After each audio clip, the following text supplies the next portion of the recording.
আসসালামু আলাইকুম মামা, কেমন আছেন? ওয়ালাইকুম আসসালাম ওয়া রাহমাতুল্লাহ। আলহামদুলিল্লাহ, ভালো আছি। তুমি কেমন আছো? জি আলহামদুলিল্লাহ। মামা, শিবিরের ঢাকা বিশ্ববিদ্যালয়ে কার্যক্রম নিয়ে, তারপরে ৩৬শে জুলাইয়ের শিবিরের অবদান নিয়ে আপনি যদি কিছু কথা বলতেন, কিংবা আপনার কি দেখি মতামত। আসলে তো আমি তো বলি যে শিবিরই হচ্ছে সব সমস্যা গুলোর মূল কারণ। কি দেখো, এই শিবির করলো কি, সবাই বিভিন্ন জায়গাতে বিভিন্ন করতে, কেউ চাঁদাবাজি করতে, বিভিন্ন কিছু করতে, যে কেউ সমন্বয়কের নামে কিছু করতে।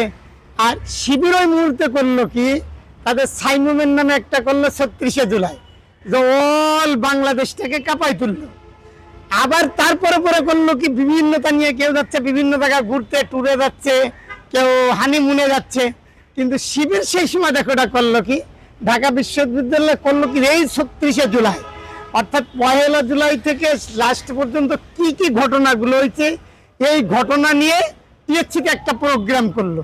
সেই প্রোগ্রামটা, গণভবনটা দেখছো কত সুন্দর করে দিয়েছে, মনে হচ্ছে যে অরিজিনাল গণভবনটাই এসে গেছি। ওইখানে যে হাসিনা যে চুপ করে ঢুকে পড়বো, এই যে আবু সাইদ টাইদ সব, ওখানে আর একটা জিনিস তুমি দেখছো কিনা, দেখছো একটা ট্রেন, ৩৬-এর ট্রেন, আল্লাহু আকবার, যে চিন্তা করছেন এত উন্নত করেছে। এখন ঘটনাটা হচ্ছে কি, যে এই যে ওরা করার পরে ছাত্র সাধারণ এই সবার মধ্যে যখন একটা সাড়া পড়ে যাচ্ছে, তখন এরা চিন্তা করলো, বাম আর রামরা মিলে চিন্তা করলো কি, যে না, ওকে থামাই দেওয়া যায়নি। থামাই দিয়ে দেবে কি করে, ওরাই যে কিছু ছবি দিল, ছবিটা দিল কি, যে ওইখানে হলেন জুডিশিয়াল কিলিং নিয়ে, যে ওরা যে বিচারিক হত্যাকাণ্ড, অর্থাৎ বিচারের নামে আসলে কিসের জন্য ওটা হত্যাকাণ্ড হয়েছে। তখন কিছু বাম ছাত্র সংগঠন, যাকে অল বাংলাদেশ কুড়লো হয় না ২০ জন লোক, ওরা যে কয়জন লোক থেকে সাংবাদিক থাকে হচ্ছে আরো বেশি, দেখা যায় ওরা ২০ জন থাকলে সাংবাদিক ওকে ১০০ জন। আর প্রথম আলো, ডেলি স্টার তো ওদের বিরুদ্ধে আর পক্ষে আছেই।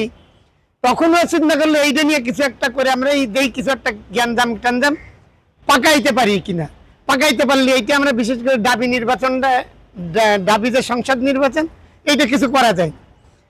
তখন করলো কি, ওইটা প্রশাসন ওদের ওই সেই ওখানে যে ইরা ছিল সালাউদ্দিন সহ জামাতের যে কয়জন জুডিশিয়াল কিলিং এ মারা গেছে, ওদের ছবিগুলো নিয়ে গেল। সমস্যাটা পুরো হয়েছে কি রে, কিভাবে মোকাবেলা করলো। পরের দিন দেখা গেল ওখানে খালেদা জিয়ার বক্তৃতা, ওই যে স্কাইপ কেলেঙ্কারি, তারপরে আবার দেখা যাচ্ছে কি যে এইটা, ওই যে মিথ্যা সাক্ষী, সুকরঞ্জন বালির এই ঘটনাগুলো নিয়ে এখন অল বিশ্বে, প্রত্যেক বিশ্বে মিডিয়াগুলো এই সংবাদগুলো ফলো করে পড়ে থাকে। ওরা চাইছিল যে একেবারে এটা শেষ করে দিই, কিন্তু এখন সমস্যাটা হয়েছে কেউ কিছু আর বলতে পারতেছে না, না পারতেছে ছাত্রদল বলতে, না পারতেছে বামেরা বলতে, না পারতেছে রামেরা বলতে। এখন আগে যেটুক ছিল, আমি হিসেব করে দেখছি, আগে ছিল তো 10% প্রচার, এখন হয়ে গেছে সেটা 1000% প্রচার। অতএব সমস্যাটা আমি যেটুকু বুঝছি, সেটা হলো আর কোনো সমস্যা না, সমস্যাটা হচ্ছে একমাত্র শিবির। শিবির হচ্ছে সমস্যা। ওরা এমন এমন ইগুলো আনতেছে, আইটেমগুলো আনতে, যার সাথে আর কেউ মোকাবেলা করতে পারতেন না। তাই আমি বলছি সব সমস্যার মূল হচ্ছে শিবির।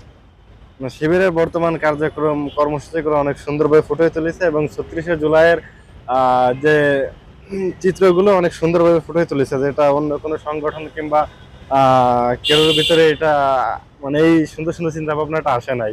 জি, শিবিরের ভিতরে আমি তাই বলছি, তবে সব সমস্যার গোড়া হচ্ছে শিবির। জি মামা, ধন্যবাদ।